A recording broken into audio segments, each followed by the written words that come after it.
16 days of activism against GBV breakfast launch on 23rd November 2017. Well, I think it's an honor and privilege for me to be here today and just sitting in between two bishops. You can already see the grace that comes from above, and I can only thank them and thank everybody for coming. I want to, in a very special way, thank the Nairobi City County, of which we have partnered with for the longest time ever, to bring to light the plight of young girls and young women and adolescent girls insofar as their vulnerabilities to acquiring HIV infection is concerned. And we all know that gender-based violence in itself is one of the key ways in which our girls get infected, and so far as the increasing prevalence rates of HIV infections is concerned in that particular age cohort.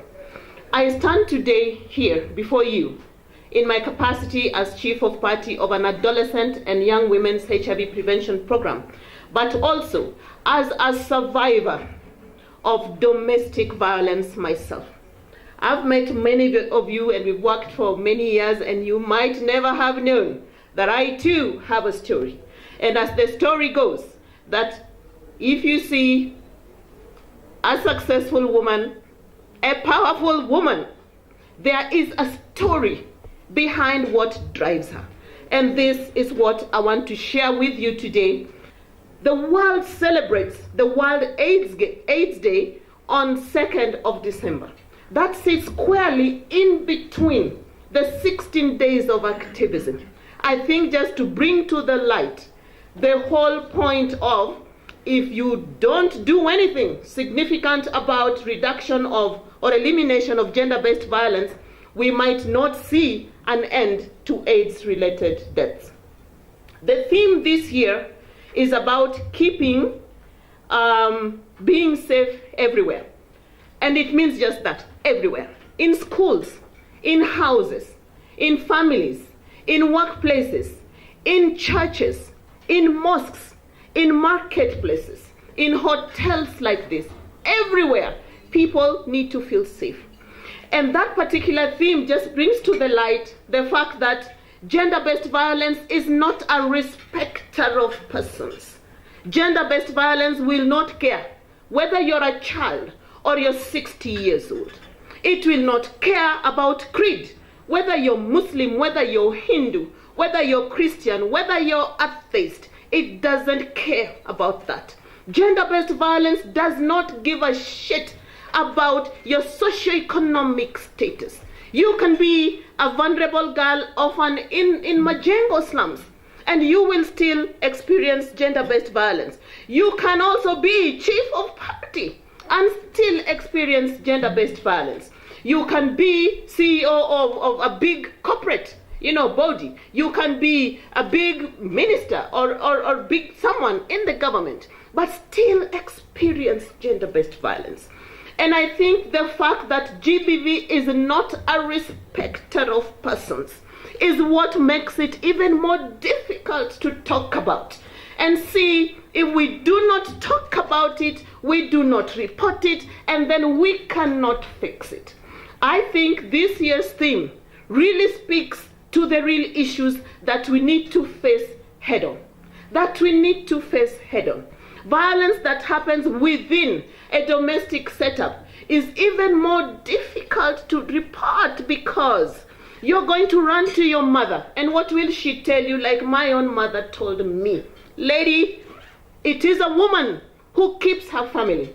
It is a woman who keeps her family together. It's a woman who fixes it. A time came when I told her that, mother, make a choice. Do you rather want to receive me walking still? Or do you want to receive me when they bring me back to you in a coffin? Because I will have been beaten to death.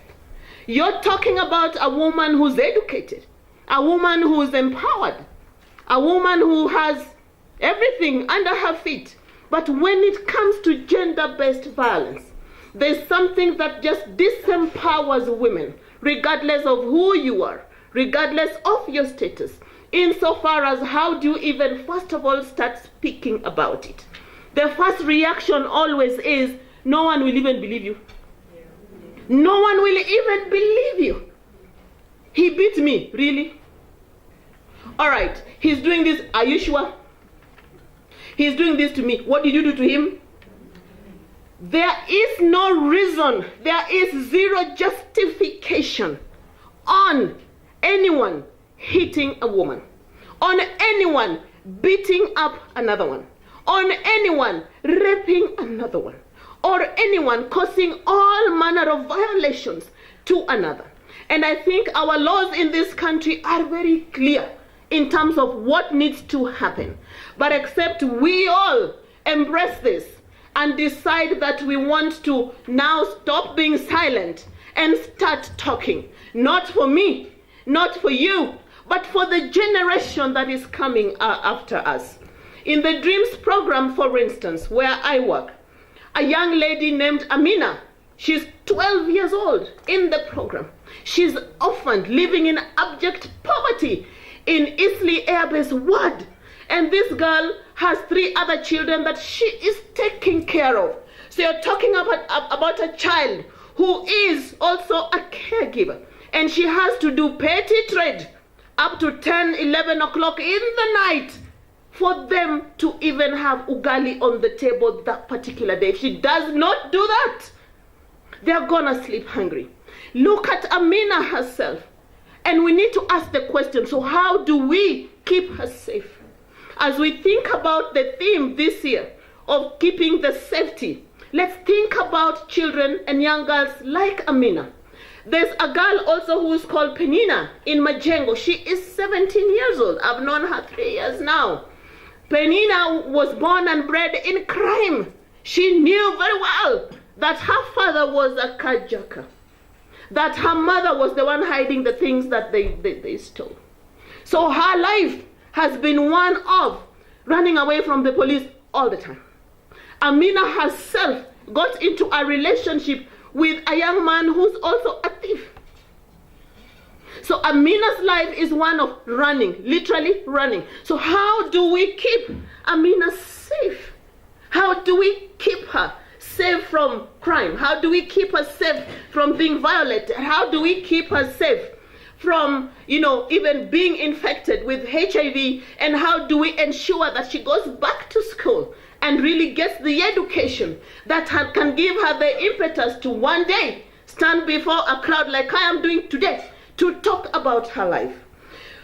It's not going to be business as usual. People, except we all make that commitment, then I think year in, year out, we are gonna come here and say the same story, the same way, every time. We need to tell ourselves that this is not anybody's problem, but it is my own problem. Start with it with you. Because like HIV, we say everybody is either infected or affected or both. GBV story is the same. Everybody is either, has experienced it or affected by it or knows someone, close to them who has gone through that. We must commit that this time round, we are not going to talk about prevention alone. Because if you talk prevention alone, then it means that you are going to miss Amina, who is sitting right in front of you, because she is already violated. If we only talk about responding alone, we will forever be responding. We'll be waiting for it to happen. Then is when we respond. I think we need to adopt a more comprehensive, inclusive strategies, starting from grassroots going up, involving everybody, including boys and men in this fight. To the survivors here today and those who are listening, there's a reason we're calling you a survivor, because you're not dead. You survived it. And you have the impetus in you to reach out to somebody else and just share your story, because theirs might even be worse than yours. To all of us here today, we've got to get our hands really dirty and keep working on this matter until all women and girls are safe. Only then will we be able to sit back with a sigh of relief and say that we did it. Thank you. Thank you so much. Yeah, thank you so much.